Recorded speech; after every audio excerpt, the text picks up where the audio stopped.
So there's a couple of things have been changed in the module. I think 4, there was some changes and we moved some things around.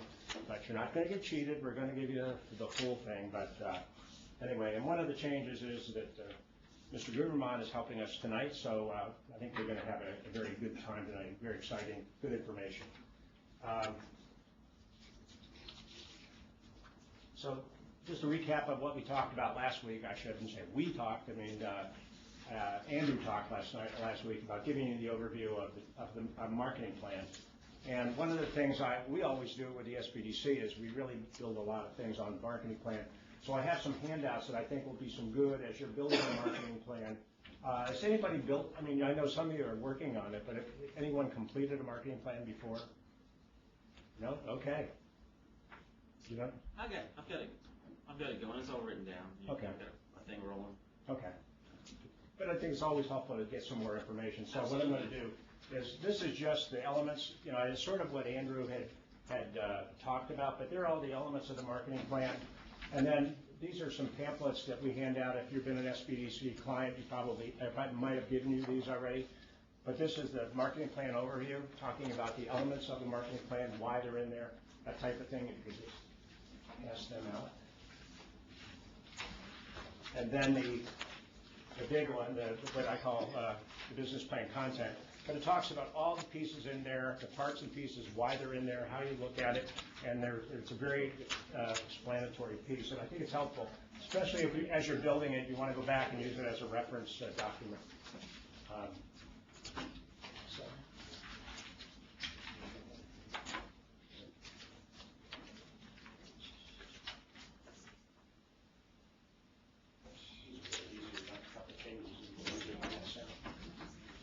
Everybody have one? So I don't, you can look through them. You don't need to look through them tonight, but that's something that I think is going to help you go through when you're starting to develop your plan. And again, if you have any questions, we're available. The SBDC is available. I handed you, I think you all got a brochure there, and it talks about what we do. And if there's some questions or things come up as you're working on it, and you want to call us, and we'll call you back or email, one of those type things. Again, if anybody needs my card, I have it in the back. With that all said, I think, and we talked, Andrew will be back later in the process to talk again, but was there any questions about last week? Things went over that as you were working on things that you had some questions about? Speak now or ever hold your peace, as they say in another kind of a situation. Okay. So what we're going to do, we're going to get started on tonight's module. Like I said, we have Mike Gruberman, who's going to be talking with you for a good portion of this evening, talking about cash flow planning and developing outline for your business plan and understanding your financial position. And as any situation, if you're in business and you're working, and it's always about the money. I mean, if you're not making money at it, you're sort of like, why are we doing this? In a lot of cases, people are really good at what they do, and they like what they're doing, and they really are not watching the money, and that's not the point. So I'm sure Mike will be talking to you about that and really bring the importance to those pieces. So I'll give you a little background on Mike. He's an area business leader with an extensive background in business management. In 2003, was named the Lord Fairfax Region Small Business Veteran of the Year by the SBDC. In 2006, he was the Entrepreneur of the Year for the Top of Virginia Regional Chamber of Commerce. In 2007, his firm was ranked 172 on the fastest growing companies in the country, not just Virginia, by Inc. magazine, and made the Inc. 500, 5,000 list in 2008 and 2009 as well. In 2009, Mike's company also recognized by the state of Virginia as the Fantastic 50 of the fastest growing businesses in the state of Virginia. Mike has been on the board been a board member for the Top of Virginia Regional Chamber, and including the chairman of the board from 12 to 13, and Chamber's interim president from 13 to 14. Mike has served on many area boards as directors, including the American Red Cross, City National Bank, Regional Advisory Board, Shenandoah University, Byrd School of Business, Northwest Works, Winchester Fire and Rescue Foundation, Winchester Clark Frederick County Police Foundation. It's getting tiresome, Mike. The Governor of Virginia's Secure Commonwealth Panel, the Chamber of Commerce Public Policy Committee, the Local Emergency Planning Committee for Winchester and Frederick County, Bright Futures, Frederick County, and Winchester Medical Center Business Advisory Council. Mike served in the U.S. Army for 13 years and worked at the White House for President Reagan, Bush, and Clinton, and finished government service as the White House liaison for FEMA. He is currently the Director of Sales and Marketing for co-brand management for Mover Dudes and White Properties. He lives in Winchester with his wife and children. In his spare time, he enjoys creating no spare time. So obviously a busy guy. So with that, Mike Huberman. Well, I should run up here. Yeah. I got some applause. Right? That's the last time I'll get them all night. Well, thank you for allowing me to be your substitute teacher, because I know you're expecting this brilliant doctor from Shenandoah University. So I found a Shenandoah University pin to make myself look official, make sure it's straight. And I'll tell you that I'm not going to give you a class based on death by PowerPoint. I'm going to tell you that I did bring some handouts that Dale will pass out, but I'm going to tell you that I'm going to talk to you from a level of experience, from having started a business as a single, two-person company with a dream, to making exorbitant, crazy amounts of money, to selling the company, and in between that, having so many roller coaster rides that it boggled my mind. And through all that, to Dale's point, cash has been king. The struggle between knowing what your accountant wants versus what the bank wants to see, what you personally want to achieve versus what your bank thinks they want you to achieve. All of these things all boil down to having great cash flow and understanding your numbers. Because the decisions you make and want to make all boil down to whether you think you can afford to do it or not. And I learned through the course of businesses, sometimes I did things because I thought I could not afford them, when in reality I probably should have taken the approach I could not afford to not do them. So hopefully through some real life examples and talking through some items here from basic business process, you'll get enlightened as to how they apply to your own business. So before I go much further, what I'd like to do is just kind of go really quick around the room and find out what type of business you have and maybe just how big you are, how far along down the tracks. Tammy. Okay. I'm Tammy Bieland, and I own Language in Bloom, which is a learning solutions company. I do talent and expertise development. And so by how big, what do you mean? You're a one-person company? Oh, I'm a one-person company, but I have other people. Sometimes I work with a lot of contractors on bigger projects, so one plus. I'm Catherine Scott. My husband and I together operate in consulting and technologies. It's a small IT company. We do websites, servers, digital marketing. I'm blanking out on like half a billion things. Oh, managed services is our biggest thing. So making sure your computers are safe and networking, security, the whole gamut. At the moment, it's just the two of us. We're primarily working with the company. We do have one unpaid sales intern who's on a commission basis, and several subcontractors for different coding languages that we throw work to. Cool. My name is Maren Jones-Rivera, and I am restructuring my family's 30-year-old drapery and interior design workroom from being a one-person with a part-time structure for 30 years to now a partnership with one part-time, soon to be two part-time employees. Excuse me, we're going to have to stop it because Blu-ray is now back online. I was just going to say, they can continue, we just have to temporarily stop it. Okay, all right, so because he's got to. people will be walking around. Keep going. Okay. Sorry. Myself and Laura started Route 11 Outfitters last year. This will be our second year. Welcome, Lorraine, to our very boring conversation on business. So what we were discussing was, I don't know who to look at. So I'm looking there. All right. So what we're discussing now is when you have a business idea, and my point was you're all going to have them, you have to start the cycle in your mind of costs. Okay, so it doesn't matter how great the idea, there's going to be some kind of cost. People say, oh, it's free marketing. It's not free. It's not free. Your time, it's going to take time to do it. Your time has a cost to it. There's going to be some time if you're going to create Facebook, you're going to say, oh, well, Facebook is free. Well, it's still taking you time to do it. And if you're going to do Facebook ads, there's a cost to it. There's a lot of things, but the important thing to remember is when you come up with an idea and realize that it's going to cost money, if you just fill in the blank in the middle and understand that there's a process, you're going to say, I got an idea, I should evaluate what that's going to do for me. Is it going to bring me in customers? What's the purpose of my ideas? Let's talk about marketing in general, because it's constant, right? Andy talked about marketing last week. Marketing has a cost. And people always wonder, can I afford to do this market? And when we look at these slides, you're going to see, in some cases, there's an adage that this guy teaches that says, as long as you understand your customer acquisition costs, you'll always know if you can afford to do marketing or not. If you know what it costs for you to obtain your customer, then you'll know if you can afford it or not. So I'll give you my real life example.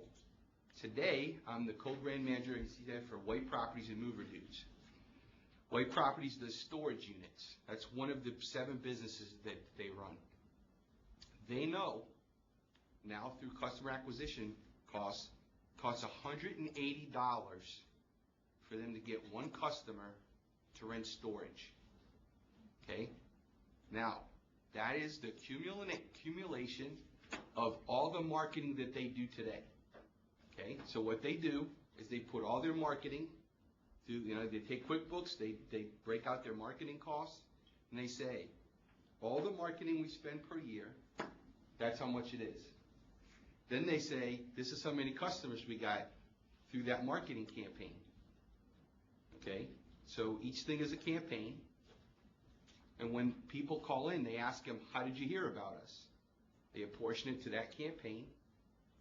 Then they just do some division, and they come up with basic customer acquisition cost. Now, once you know that, they need to know what your average customer spends. The average customer in storage will have their storage unit and will spend $1,800 on a storage unit. Okay? Now they deduct the $180 acquisition cost from the amount of money that customer will spend over that period of time, and they will know how much profit they have. Then they look at other things like overhead and all this kind of stuff. But now they know, if it costs me $180 to get $1,800, that's a smart move. So every company can use that same formula. What if you haven't launched a product yet?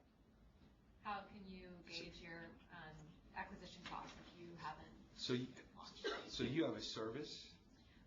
It's a digital product. So something new.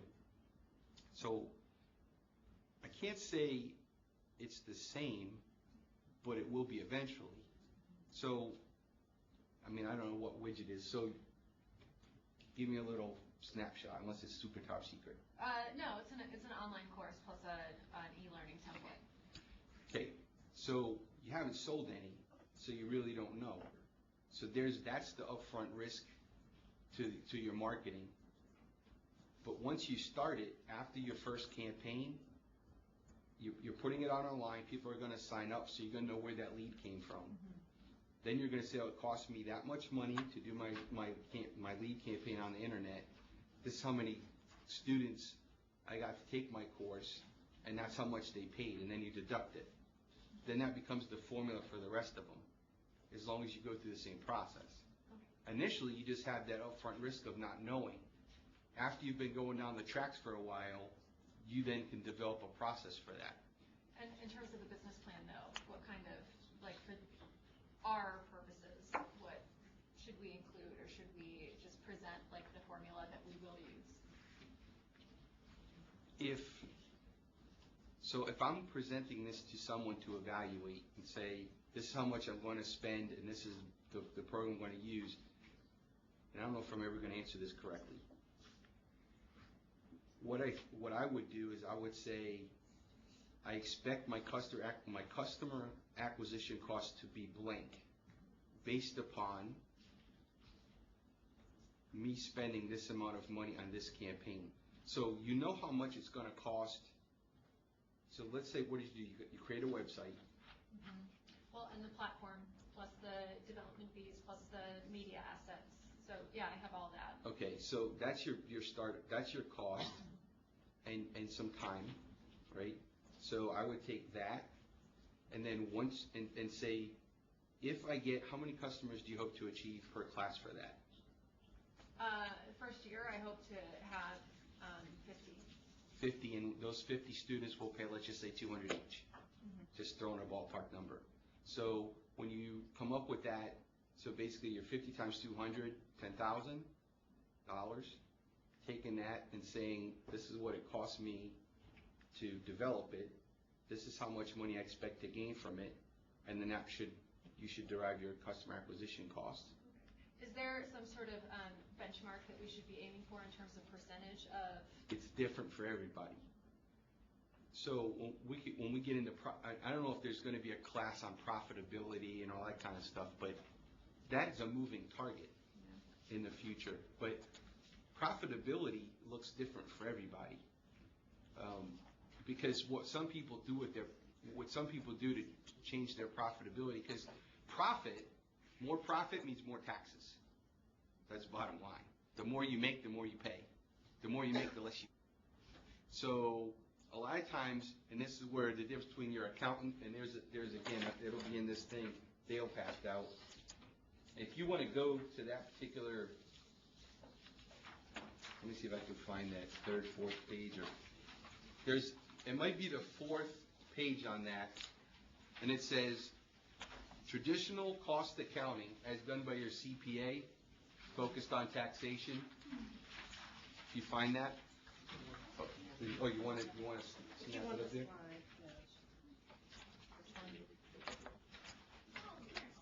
Probably one more after that. No, keep going. Yep. So you can just look up here. That's where this is kind of where this conversation's going.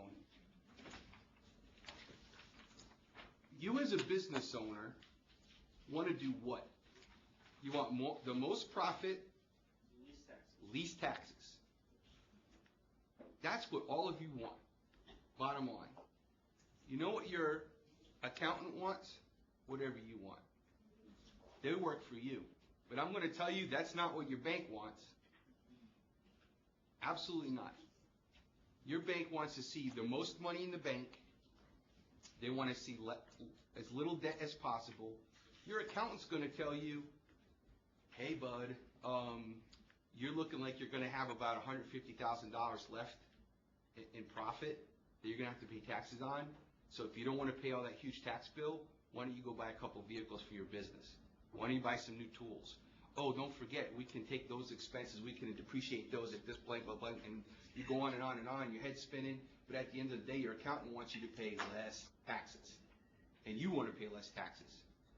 Then the bank goes, hey, your cash flow sucks, and where's all your money in your bank account? And oh, you forgot to pay off your line the way you should have paid off your line. So they have a different philosophy. So you're forever trying to figure out how to please the left side of your brain. It's like, you know that devil and the angel thing on your shoulder? That's your accountant and your banker. And they mess with your head all the time. And I really never figured it out. I tried to play the middle of the road. I said, understanding the relationship between both was important. We went to lunch with our banker a lot. If you have that type of business where you're growing and you're going to start getting business loans and that, go to lunch with your bank loan person and your bank president and all that. Because if you create rapport, when it comes time to go get a business loan, they'll at least appreciate and understand your business. Because you're all going to need stuff.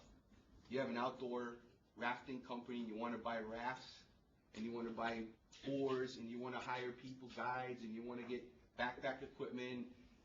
Really, whatever business you have, if you need stuff and you need to go get money for that stuff, If your bank does not believe in you, at the end of the day, they're probably not going to want to give you the money.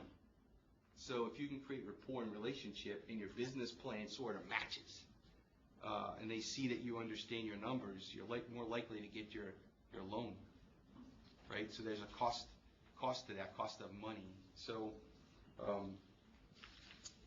let me just make sure there's nothing else on this. Does anybody got any questions about the whole bank versus hit me? Not That's all right. One quick question on what we were talking about with Tammy.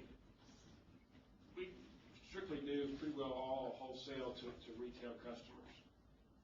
Is it because a retailer will buy our products based on what they're selling to consumers? Can we use, is this figure of what it costs to acquire a customer still a valid? Yeah, you just have a bigger customer. Okay. Your customer is so I'm going to make an assumption. Let's say you're making enough jam, and I'm just saying jam, right? You're making enough jam and you want Walmart to sell your jam. Food line, doesn't matter what vendor. Right. They're your customer. What did it cost you to get that company to buy your product? How many trips did you go to see them? How many samples did you have to make them before they said, yes, I'll take it? So there's a cost to get that customer. And so the customer acquisition cost is blank. So we may have had this conversation, but a friend of ours has a business in Canada that sells jams and jellies.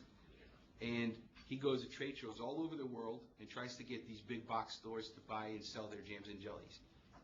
So we had the same conversation and say, man, how much do you guys spend to try and get these places? Because they don't want one sample. They want you to send them cases of samples. And they're all trying it, and then they're making you make revisions that the sugar content has to be this, and you feeling that pain? Yeah. You know, Yeah. it needs to be packaged this way, it has to have this, right? So when you're going through that we call it research and development, product development, these are all customer acquisition costs in some form or fashion. And so at the end of the day, you say, look, to get Walmart to sell my stuff, it costs me $1,500, $2,000, $3,000. And that's one vendor. So each vendor, you'll have some kind of a customer acquisition cost for each time you do it. You may have a larger sliding scale than someone who just buys a simple widget. Right, okay, that's what I was wondering, if that's, what it amounts to, is that, trying to get into Walmart or Food Line or Martin's and someplace versus, Joe's fruit stand. It's a huge sliding scale. Okay. And what you'll do over time is perfect it. You'll say, look, for me to put it into a fruit stand or a small market, an average small market penetration cost is about $2,500. Medium market penetration cost into a medium-sized retail is going to cost me about $1,500 to $15,000. Eventually, you'll find your sweet spot where each one of those, and you'll probably want to categorize them like that. So as you're playing and growing, you could say, I know they're interested, but that's going to be about a $15,000 investment for me. Would it be better for me to get 12 smaller ones because I know the average cost to obtain those? And you can control those costs. So when we're talking about business planning and can we afford to do something, you have to be able to control the cost, right? You have to know if you have the cash flow to go down that venture. And by knowing your cost to get your customer, you know whether you can afford to go down that path or not. So what all of these fancy slides, not fancy, all these great slides have told me over time was, it doesn't matter. What matters is if you can understand how much it costs for you to get your customer, and then can you afford it from there? Everything kind of revolves around it, at least in my mind. Now I have a quick question because I'm in the service industry, and I wanted to see. For us, it just depends on the different scenario according to whether it's a commercial client or if it's a residential client. So how would we go by starting to put our customer acquisition costs together? I mean, I know how much we have spent in marketing and stuff, but it just really depends on the size of the house, the size of the commercial space that we're cleaning, and it just has different variables in it. How would I start to? So everybody's got variables. you have probably two lines you want to do, commercial and you want to have residential. Okay, that's your two business lines. You're going to have a commercial average and a residential average cost. Let's say, for instance, my house, my neighbor Brian's house, a neighborhood like mine. I think you've been in my house, maybe, or at least my work. No, I cleaned for you and your wife at the station. Okay, so that commercial that acquisition cost was what? How did you get me for a client? We met at Core Dynamics Okay, through a networking group, and you inquired about, at that time it was move-out cleaning for office space. and it cost you how much to join Core Dynamics? It cost $425 for the year. Okay, how many leads have you gotten from Core Dynamics that turned into business? This year so far we have gotten 2. Last year we got about 10. Okay, so I would say it's that simple from a math perspective. To go, my Core Dynamics cost me this. Last year got 10 customers, so it was $45 per customer it cost me from my Core Dynamics campaign. Okay.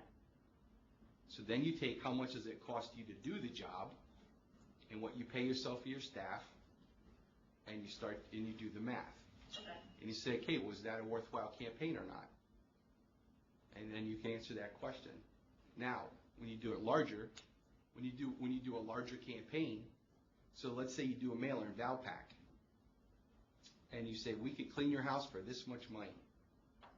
When you get, every time you ask for that, how did you hear about us? How did you hear about us? I got a coupon, you got to keep track of that. And at the end, you're going to say, Valpak netted me 552 homes over the course of the time I ran the campaign. This is what I charged them. This is what it cost me. So my customer acquisition cost from that campaign was this. Okay. Now, at the end of a year, and this is where it gets a little tricky, at the end of the year, we add all those up. Okay. All the marketing attacks, all the campaigns. We add them all up. This is what I spent. This is how many customers I got. This is what my average customer acquisition cost was. Okay.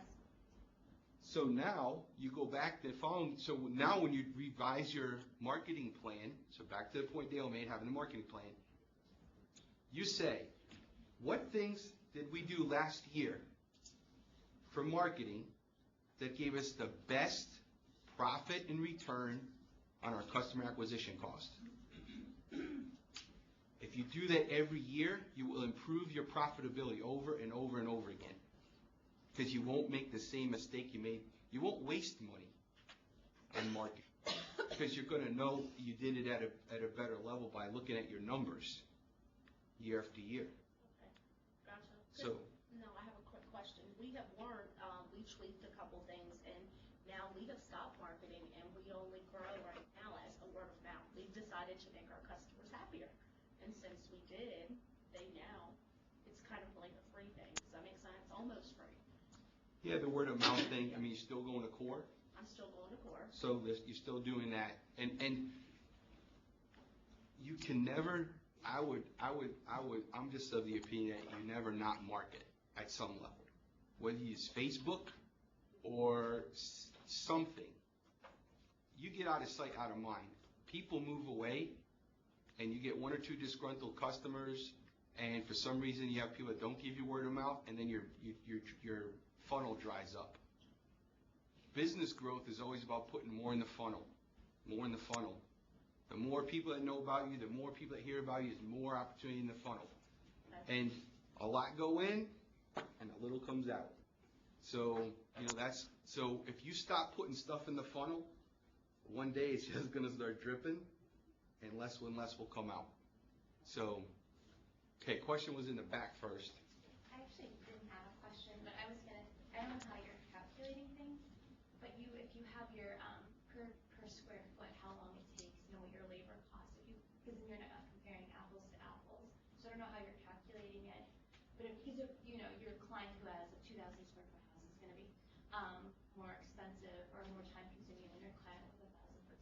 So if you had like a cost per unit based on just on your square footage, and you could always be comparing your residential clients at one cost per square foot and your commercial clients at one. Sorry, I'm like, I was just thinking of that, but. Yeah. I don't know how you're calculating that. Yeah, there's a slide that says in that percentage of delivery cost, and it says what percentage of building square foot. So that, there's, I'll see if I can use the clicker. I don't know. Oh, you got it? Goes forward, but the, oh, hold on. Oh, yeah, it's the third slide. Like, So, it's- yeah, so the way that this guy breaks it down was what it costs for you to acquire your customer, what it costs to deliver your product, and then the expenses of overhead. And what I don't want to do is waste a lot of time, because really I don't have much left. What I don't want to do is waste time having you go through that formula, but this was handed to you, so you go through the slides, and then there's a form there, I think we handed this out, that says, was a single sheet, says get the work versus do the work versus enable the work. And it breaks it down into those three categories. You can use this same formula for yourself in business and bring it home and play with it. And you can go through and look at, what did it really cost me to acquire, how much does it cost me to deliver, and what's my overhead. It's a fun little sheet that I would make, if you're good with whiteout, or I will try to get you a blank one. I can email it to the team here and they can disperse it. Because you could go home and play with it all day long and it's really fun. Ma'am.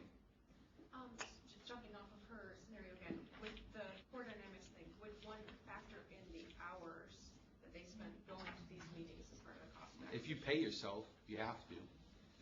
That's a thing that a lot of people fail to do, is realize your cost of your time. And when I talked about me not being billable and being out making money, I realized there was a cost to my time. And one of the things that I was told, hey, Mike, you make the company more money when you're out.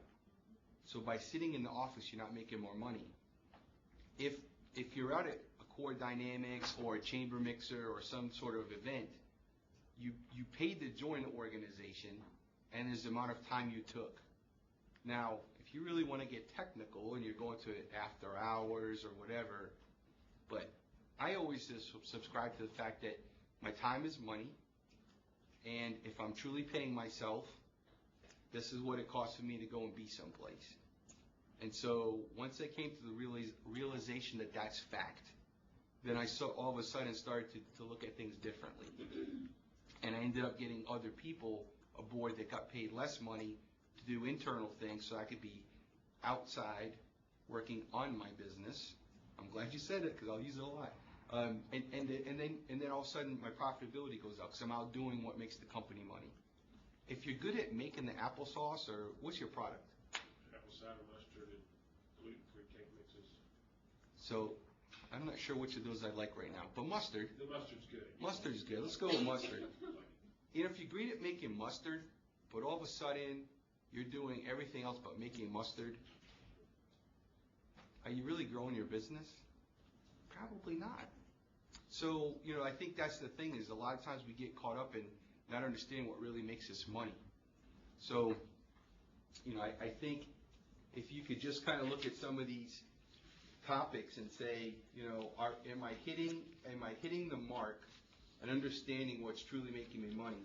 I see something on here I wanted to look at. There's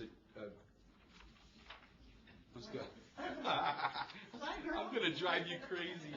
Yeah, I'm so old school. This one is this big chart. How far back is Well, it used to be organized, and so we'll go with. We could start. It was probably towards the end. Yes. Boom. There it is. Well, you're so good. Okay, so who knows what the term COGS is? Second thing on the list. Cost of goods sold. Who doesn't know what that really means?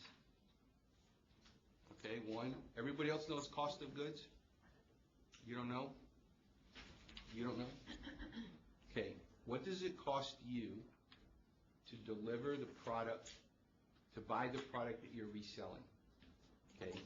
Now, you do IT. Okay? So I was just CEO of an IT company not that long ago. My cost of goods sold, so somebody called and said, I need a new Dell computer and a new printer. Can you guys buy it and then we resell it?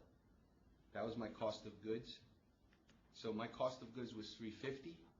I sold it for $550. So I made $200, at least on the surface profit on that sale. Then I have to subtract some other stuff. So, but you have to know what your cost of goods are over and over and over again. Does this apply to your service thing, other than just like the hourly rates, or? Cost of good is the item. You could do cost of service, but in this particular situation, COG is cost of good. So if you're selling a widget, there's a cost of good. Cost of service is slightly different. So you guys that are outfitters, so I made the assumption rafts and stuff, but is that where we're at with this? You guys are doing whitewater rafting and Most of kayaks do. kayaks doing. So for you to deliver your product, you have to know, what does it cost me to buy kayaks? What does it cost me to buy paddles? What does it cost me to get the helmets? What does it cost for me to get the life preserves? What does it cost for me to get whatever you're going to sell? And you're going to develop a cost of service. It costs me this much money to deliver my product. And initially, it's going to look ugly because you could spend $20,000 to get all the stuff you need to put on the first rafting trip, and at first you're losing money. Over time, you're going to make money. There's I'm not going to have you flip this chart.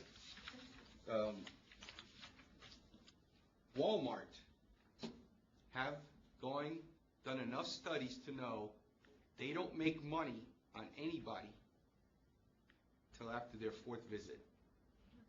After somebody goes to Walmart 4 times, the rest is all profit. The first 4 times people go to Walmart on their average spend, Walmart makes no money. After their 4th trip, they're making bank.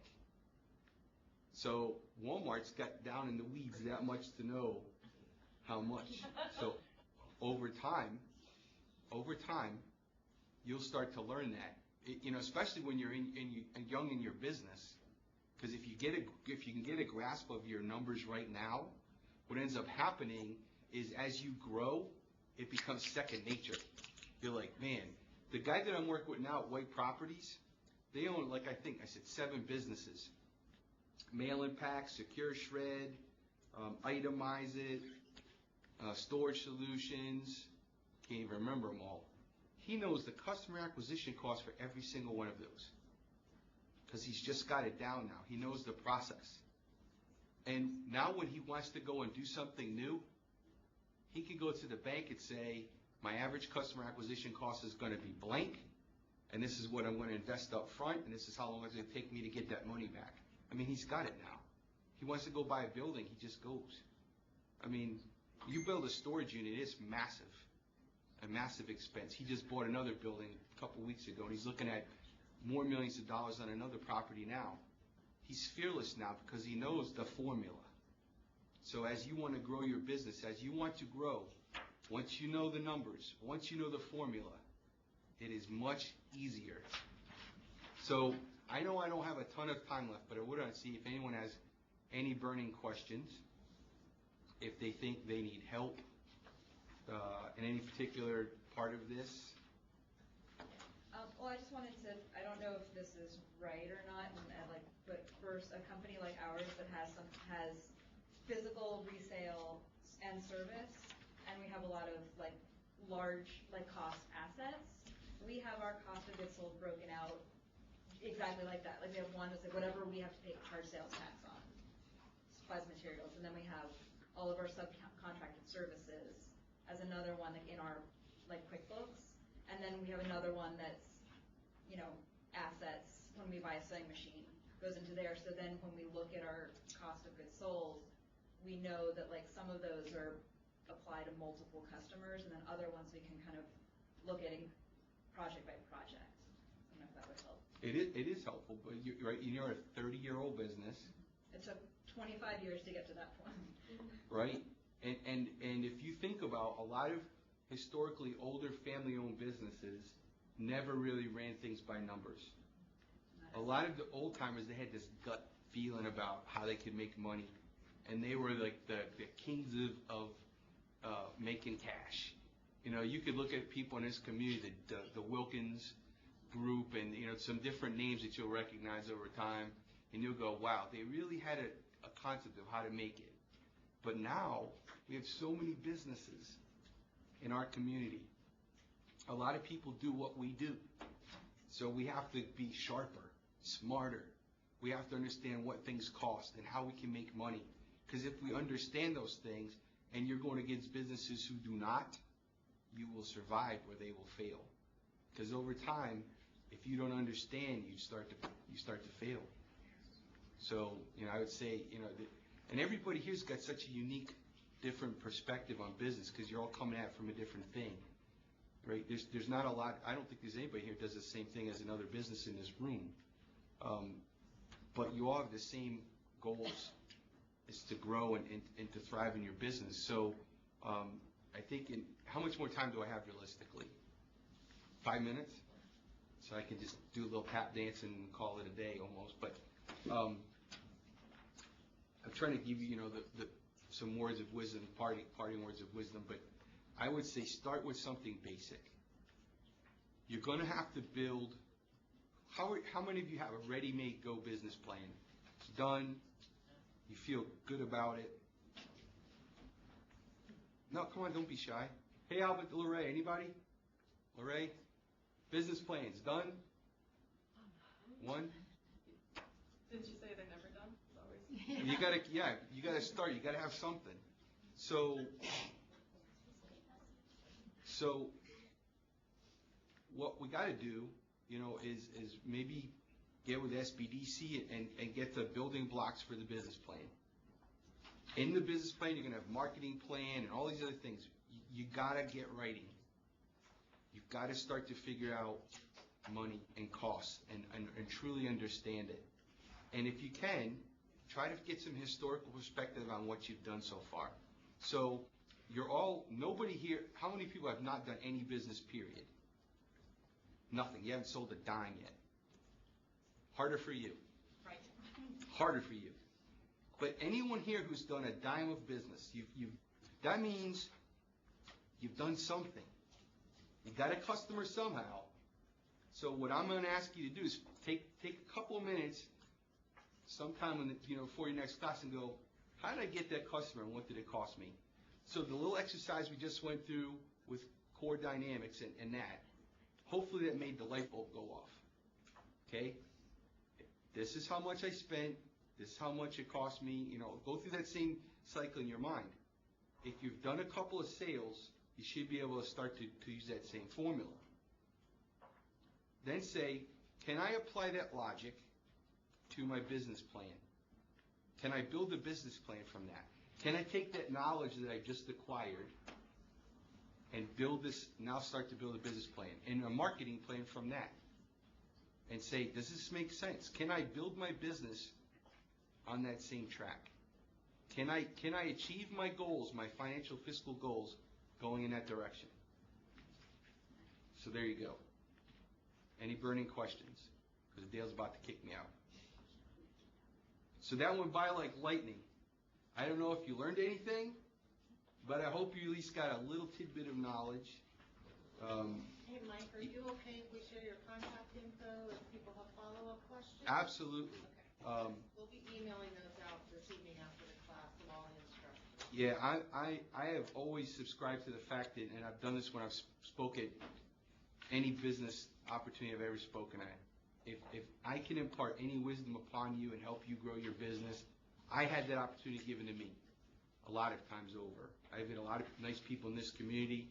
I've your father-in-law. I've said, I call him father-in-law. Is that the right term? Yeah. Jim Stutzman. there are a couple people in the community in Winchester that inspired me, whether they believed it or not. And, you know, I made mention at a Chamber of Commerce event, I said, you know, Jim Stutzman and Todd Thompson were the two guys that I said, I want to be like in this community when I grow up. They gave me the time of day. They sat down with me. I went to lunch with them. Recently, I'm taking over time, Dale. At Shenandoah University, they had this actress, Felicia Rashad, come in to speak to the students at the business school. And you remember her from the Cosby Show. The students asked her, how can we be successful? How can I be successful like you? And she said simply this: find a master. Find a master and learn from that master. Seek out and find someone who's been there, did it, done it, and speak to them. I will tell you, I am no master, but I have taken my lumps, and I've learned a lot, and I'm willing to share those lumps and hopefully help you to not make the same mistakes that I made and to share in the success. So if you get my contact information and you have a burning question, email me and I'll help you any way I can. Just a quick question. Can you share who your business coach is? Sure. I'll do a commercial for him. So it was a guy named Renee Hollenbrace. He was action coach. Now he's mass business coaching. And he works with a couple of people in his group. But there are a couple good business coaches in the community. There are certainly a couple. Crystal Combs, who runs Core. Crystal Smith, right? She used to be Crystal Combs at one point probably. But George Gutierrez. So there's a couple. And everybody's got their own style. But what they did for me was help me break through what I call the blinding flash of the obvious. Things that I should have known that I maybe didn't. And they helped me learn those things and retool and get smart on numbers. So thank you all for your time, and good luck.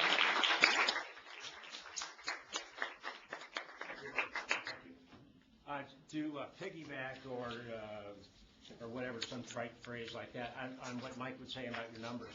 And I know some of you folks I've met with before, but one of the things I talk about all the time is cash flow and break even.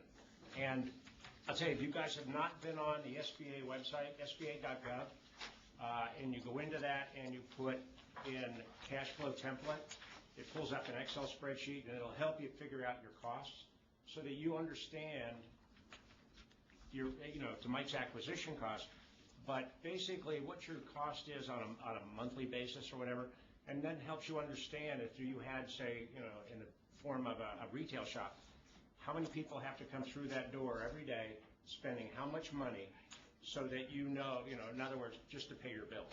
And that's a number a lot of people don't have. And I'm going to pass out, this is just a copy of the Excel sheet, but it's on the SBA website. The problem with the SBA website is there's like 2,000 pages, and there's anything and everything on there. Finding it's probably part of the thing. So the best thing is just go in and do a search. And if you put in cash flow template, there's an amazing number of things in there, and it's really going to help you. And I'll hand you these things. But again, this is just a copy to let you remind you of what it is. But it's basically the SBA. And Leslie's going to do that while I introduce Leslie. Is it downloadable to the computer? Yes, yeah, it's an Excel spreadsheet. So you go in there, and it'll come up, and then you can just click on it, and if you have Excel on your computer, you'll just download it to thing. And why I like it, all the formulas or stuff in there, so as you're looking at it, you can say, like you're going to start a business, and you're going to say, oh, I think my cost for this, my insurance, I pay quarterly. You sit down and you can go down and what ifs. In a lot of cases, we talk about that with people if they're looking at like renting a place, a retail space or whatever. And you might have three choices, and one is $1,200, one is $1,500, and one's $2,000. And you get sort of the impact what that's going to be and say, oh, if I get $2,000, I'm going to have to get, will that place allow me to get more people through the door? So it's a nice tool. I think it fits well with what Mike was saying. And I don't want to take up too much time, but again, questions, give us an email and we'll get back with you. So with Leslie Curry, I'm going to give you a little background on her. She's Curly, I'm sorry. How many years have I said that wrong? I don't know. Curly. Leslie Curly is currently the Business Development Manager for People, Inc.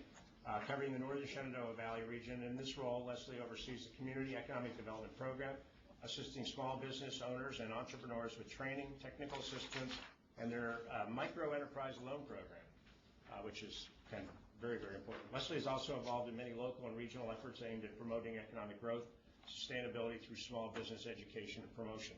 Originally from Northern Virginia, we will not hold that against you. Leslie relocated to Luray with her husband and three daughters in 2012. In Northern Virginia, Leslie enjoyed a career at credit union, serving a financial service manager in charge of all lending and deposit programs. This was followed by enthusiasm for entrepreneurship and owning and operating two successful businesses. Currently, Leslie serves on the board of directors of Page County Economic Development and Luray Downtown Initiative Main Street Program, remaining passionate about economic growth in the Shenandoah Valley, and I will always call it Curly from now on. Well, I get the fun job of talking about where you get your money from. But I want to say that what Mike was talking about was understanding your numbers is so important, because if you, first of all, go to the bank or go anywhere looking for money, if you don't understand how much you need, you're in a lot deeper trouble than you would be actually getting the money that you receive. So there's two main ways that you can finance your small business or get some extra money. There's equity and there's debt. Equity financing, and actually, in all honesty, equity financing is raising stock. And in this example, we're not talking about raising stock. But it's typically sourced through yourself or people you know. This is where friends or family come in. This is where your personal savings comes in. Angel investors or crowdsourced funding, because the majority of these are not obtaining a loan. It's getting it from different sources. And why is it important to invest your own money in the business? I can tell you, anyone that you're going to borrow money from is going to look at that much more favorably if you have your own skin in the game.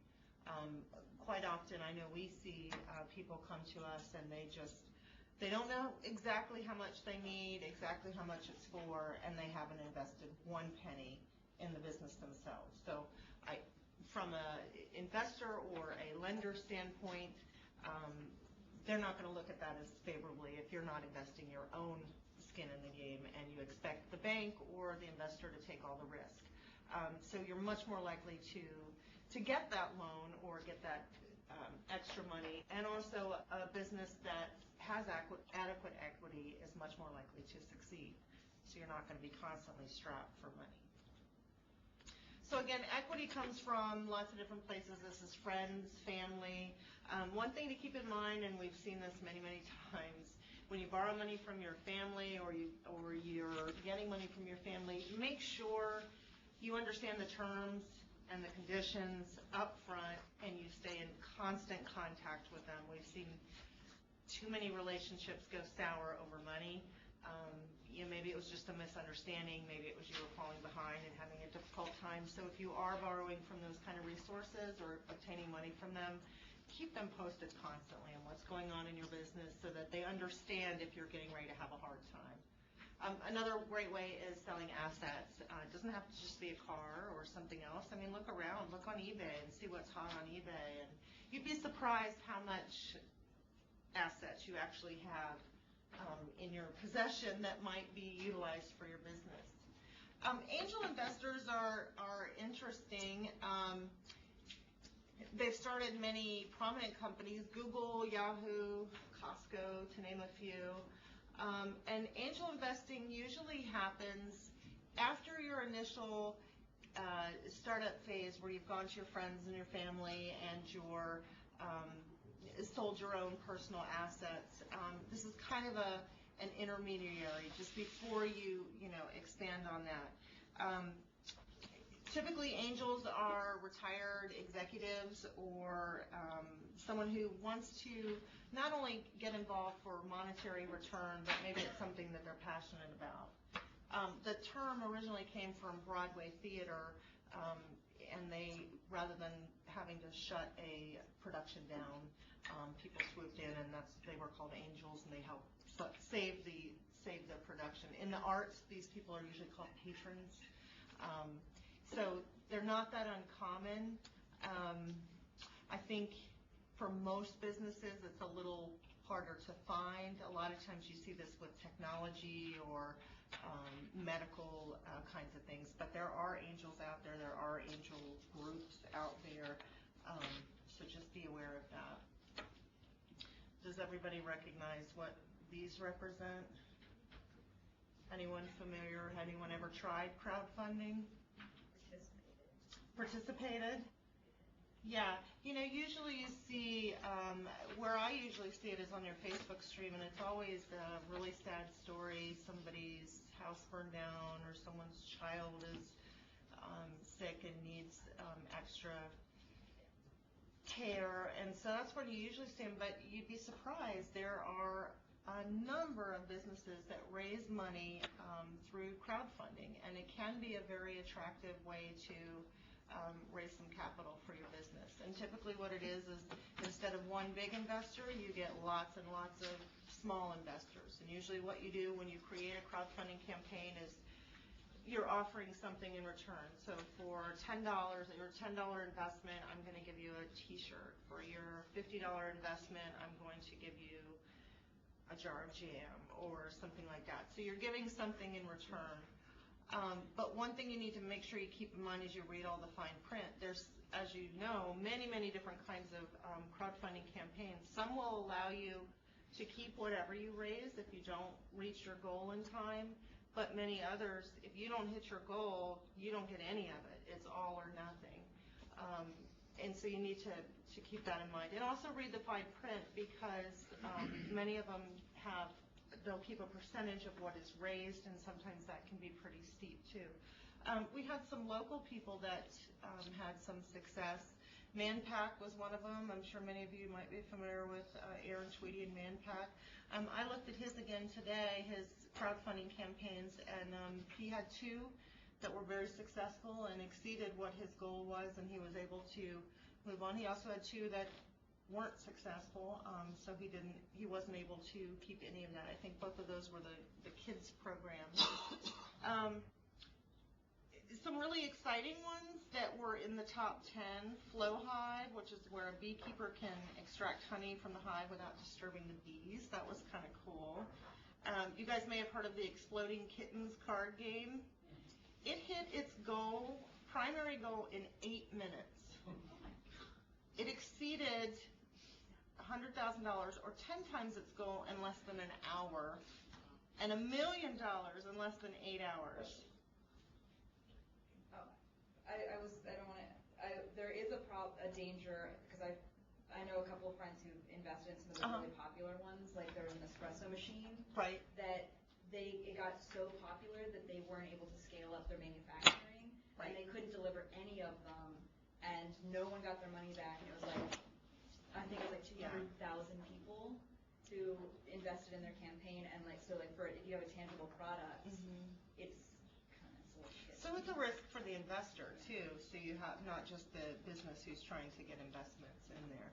There's some others, and I would definitely, if you were thinking about this, even Google hints for successful crowdfunding campaigns and kind of try to learn from what some of the others did. It's not always successful. There was I don't want to give it away by saying a donut shop in town, but they had one at the end of the year, and they had a stated goal of $150,000, and in their 60 days they raised $124.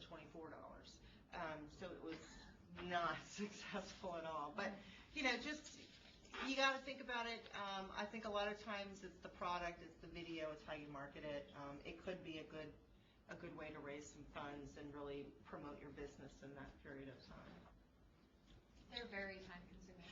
Yes. I know people who've done them and they're extremely You have to stay on top of it all the time. You have to post messages. You have to constantly engage not only with the people who have already invested, but the people you're trying to get invested. Now, keep in mind it's usually about a 60-day period, but you're exactly right. That is a huge investment of time that you need to make, and you have to decide, is that investment of time worth what I'm going to be able to raise here?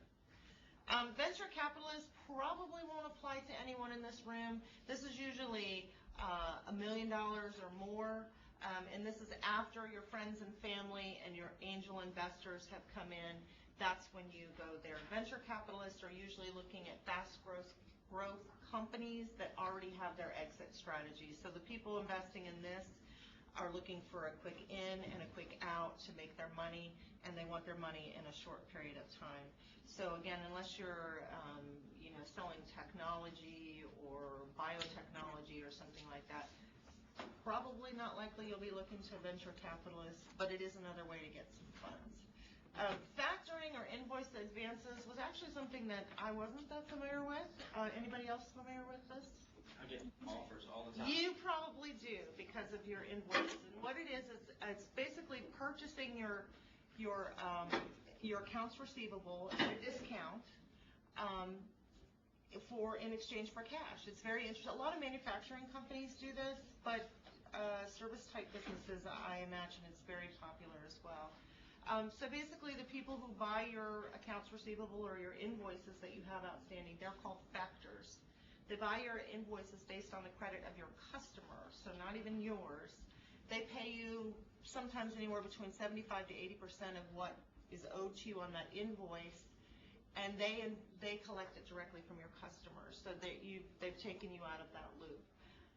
There is some kind of sketchy stuff involved in here, so like you said, you get calls all the time. Just be aware of what's involved and read the fine print. Some of them will advance you 100% of what's owed on that invoice, but they're going to charge you 44 to 64%. So that's pretty steep. Unless you have a serious cash need, think about that. And some of them also have the right to sell it back to you if that client doesn't pay. So again, definitely think about that before you look into it. But it is an option if you're short on cash. And again, manufacturing, it's very popular for that type of environment. If I ask a question, I've never heard of that. It's really interesting. Does it, if you're funded, if you partially have a small business, like the bank is your liability, would the bank, but then that would be considered part of your liabilities, though, wouldn't that be, if you're doing factoring invoicing? Not necessarily. Well, first of all, it's not even a loan because it's basically they're exchanging you cash for this accounts receivable, for this invoice. So it's not a loan. They're going to charge you a flat fee, and they're just going to exchange you cash in front of it. So it still stays on your books? Once you factor that, once you give that to the factor and they've provided you the money, you take it off your books and put the money that you took in. So basically, you've just taken a huge discount for that amount that you were owed on that invoice. So say the client owes you $1,000 for a car repair that you just did. If you go to a factor and they say, look, we'll give you $800 for that. So you've just discounted that by $200. But it's not a loan because it's like a one-time thing. Another great way for sourcing some funds, you're right here. There's business plan competitions. Now, we're starting a revolution here, right, Marla? Yeah. But it is another great way. It is sometimes an often overlooked way. The competition is fairly slim. It's not, 1 in a million. It's, 1 in 18. So that's another good way. Don't ever overlook something like that. Plus the other great things you get: networking, publicity, promotion, local business experts. It's a really awesome thing to be involved in. So those are some of the ways that you can obtain money through equity, and of course the other way is through debt. So there's some really important questions you need to ask yourself before you go looking to borrow money. Understand, what do you need it for? How much do you need? How long is it going to take you to pay it back? How long have you been in business? What are your numbers? But as Mike said, he raised some really, really good points. Understand your numbers. Do you have collateral? Most loans are going to require collateral. And how quickly do you need it? Because all the different resources for financing, it all takes anywhere from a day to 90 days to get the funds you need. Good? Wrong one. Yes, ma'am. But what is typical for a loan payback? So if you were to finance something through the bank? It really all depends. I'll talk about a couple of different kinds of loans. So it depends on the loan program. It depends on how much you're borrowing. It depends on what your collateral is. There's a lot of different variables in there. And there's a couple of newer loan type programs where their repayment terms are even steeper. I could give you some examples of average, but again, each loan program is different, so it may not be the same. So some of them are SBA loans, loans that are backed by the Small Business Administration. Keep in mind the SBA is not lending to you directly. They work in conjunction with the bank who is providing a guarantee. So if you don't repay, the SBA is agreeing to pay a portion of that loan back. So it does provide some extra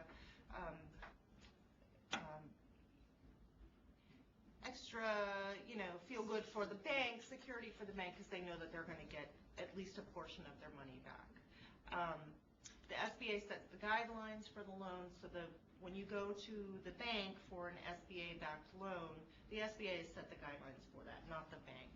So if you want to, get a loan that's backed by the SBA, it has to fit in these little boxes here. And just like with your question, each loan type comes with its own parameters on how the money can be used and when it must be repaid. So again, it eliminates the risk for the lender. There is additional paperwork with these loans. There are extra fees, and it can take a while. 60 days is average, 90 days is not unheard of. But it's an option. There's also commercial lenders. Now, the majority of the commercial lenders are also offer both SBA and non-SBA conventional loans. It does give you more freedom on what you can do with the money. They don't say, okay, it can only be used for this or that. And the terms are a little less stringent than the SBA, and the approval can be quicker. But I can tell you, big banks only approve about 20% of the loan requests they receive. And we're talking national banks like Wells Fargo, Citi. They're not usually where I would recommend going first for a loan, because chances are you're just going to be, unless you have perfect credit, awesome collateral, you've been in business for a while, and it meets all those little boxes, because they're going to put you right through a little computer and spit you back out if the computer says you don't meet all of those. Now, there are exceptions to the rule, but in general, commercial lenders are not your best bet for small business loans. Where we always recommend you go first is your community bank. We have a couple of sponsors in this program that are community banks. First Bank and Bank of Clark County being one of them. And the reason being is they know you. Not only do they know you, but it's in their best interest to give back to the community and ensure that the community that they serve is vital and doing well. The other interesting thing, SBA data does prove that your community bank favors small business. While small and mid-sized banks control only 22% of all bank assets, they account for 54% of all small business lending. And big banks devote very little of their resources to small business. So local community banks, always a great choice. As Mike said, get to know your banker, go have lunch with them, make sure that they understand who you are and what you're trying to do, because they also have a number of other products to serve you, their checking account, your merchant account for your credit card processing. There's a lot of different services they can do to serve you.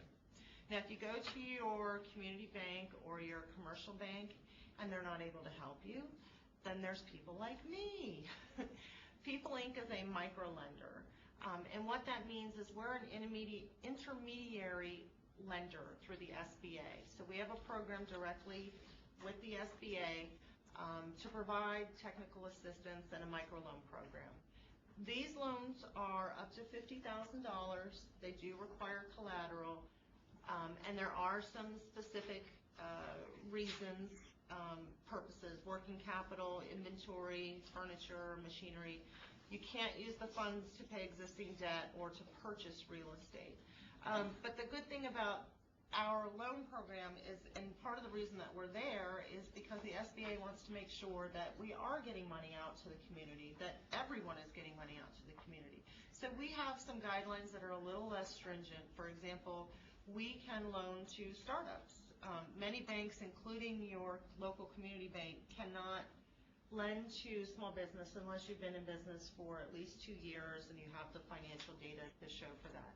We will actually use your financial projections and look over those, and if they make sense and you have decent collateral, hey, we'll run with it. So there are resources in terms of loans. Explore all of them. And we work very well with our local bank partners and do a lot of referrals back and forth, and sometimes, when possible, we'll partner with the bank too. Maybe they can only do a portion of it, and maybe we can pick up the other portion of it. Another option is your home equity loan. You do get more flexible interest rates and a longer term, but just be careful, because if you're putting that up for your business and you can't pay your loan or things start falling behind, you could lose your home. And so that's one of the risks that you take there. Credit cards are always good. One thing that's good about them is they do give you a nice detailed statement of exactly where you're spending and what categories and things like that. It's very convenient, easy to buy day-to-day things. But of course, be careful carrying too much credit. That's not going to be good for your credit. And if you start having some trouble, they can either cut or freeze your line, and then you're no longer dependent on that. This is a new trend, online lending. Very interesting thing about some of these On Deck and Cabbage. They don't use traditional lending criteria in order to make a decision on your loan.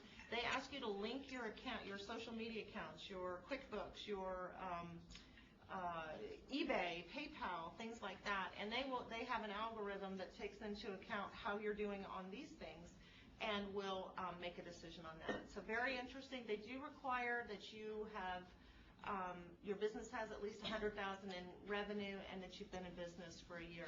But another option to explore. I'll speak to Cabbage. Yeah. I've used it in order to bring on team members so that I could increase my revenue, and it was fantastic. Because you can, you only pay if you take money out of your line of credit. And they set up a line of credit. Really, you don't pay any fees or And if I'm not mistaken, do they limit you to 6 months or 12 months for repayment? I don't know, because I paid it off. I think Cabbage, I noticed they, it's a shorter period. So but something to look into, but it is another good option. It was fantastic because it was, easy. It was easy, it was fast, and, I have that as a backup if anything were to happen again. That's good, and now you have a line of credit established. So, and I know I'm running out of time, so I'll run through some of these. Don't forget your local economic development or Main Street organizations. Many of them have lending programs and resources. So make sure you check in with them, because you never know what you might find. And of course, your economic development organization wants new business and wants to help business. Am I right, more or less? Absolutely. Other sources to consider: suppliers credit. Oftentimes, whoever you're buying your equipment or your services from might have their own credit. Take advantage of it if the terms are reasonable and the rate is good. You're not tying up your other credit cards and things to do that. Leasing is another way if you need equipment or something like that. Don't hesitate to look into that option. Government programs, I hear this often, well, I'll just go to the government and grant. I can tell you, your chances are slim to none of going directly to the government and obtaining a grant on your own. They very rarely provide grants to non-government entities or nonprofits, unless it's, again, like a research kind of thing, biomedical, those kind of things. So before you apply for a loan, definitely get a copy of your credit report, check for inaccuracies or mistakes. Don't be afraid to write down what happened. I always tell people, hey, listen, we understand things happen, problems happen. We've all been there. We've had a very tumultuous economy for these last few years. Just be prepared to explain what it is. Put a letter in there. Okay, this is what happened, and this is what I've done to fix it. So don't worry so much about that, because a lot of times we can still get you approved.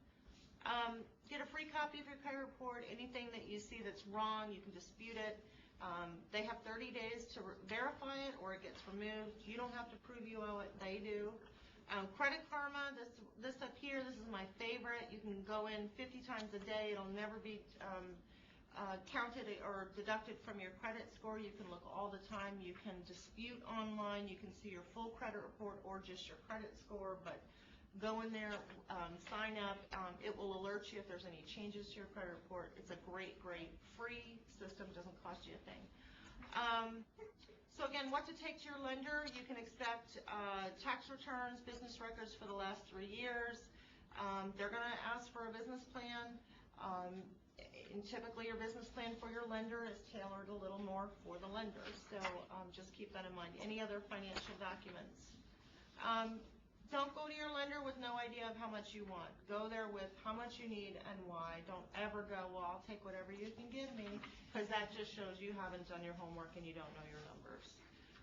Support all of your costs with estimates, invoices, demonstrate how you'll pay back the loan, and be prepared to have a backup or another guarantor or additional collateral. And I want to say in closing, if you want something in your life you've never had, you have to do something you've never done. And I commend each and every one of you that are going through this program. I wish you the utmost success. You all are very brave. You're very hardworking for being out here and doing this. And hats off to you. So I really appreciate that. Here's how you can connect with me if you have any questions, but I've also given you cards. And any questions on that, if you don't have them now, you can always email me or call me. So what advice do you give for businesses where, say, one person has no assets and bad credit, and then, say, the other person does? That's very typical, as long as one of them has good assets and good credit. I know personally have done loans before where even the two principal people in the business, horrible credit, no assets, will say, hey, what about family members? Do you know anybody who has good credit or some collateral they'd be willing to put up? And most of the time they do find family members with collateral, things like that. Somebody else that's willing to sign. You just might have to reach a little further out and get other people that might be willing to help. Other than a home, what would be collateral? Well, everyone is different. I can tell you what we use at People Inc. Anything we can put a value on. Car, equipment. It doesn't have to be, something that's necessarily tied to the business. It can be personal assets. So, anything we can assign, lawnmower. I mean, I can't tell you how many different kinds of things. If we can track it down and put a number on it, and we'll use it. So what's the percentage of businesses you see, you think, that can steadily grow without using any debt and just use the equity and cash flow to grow? That's really hard to say, because I think just about every business at some point needs that extra kick and that boost from some sort of finance and help. And it really just depends at what level they're at and where you want to grow. You can need money for all kinds of reasons, and again, it really just kind of depends on how fast you want to grow, because you can do it just by constantly reinvesting, your income, but you're going to grow slower. And so some people want to take that, boost that, and that's where finding some additional money is going to really come in and help. All right, thank you, guys.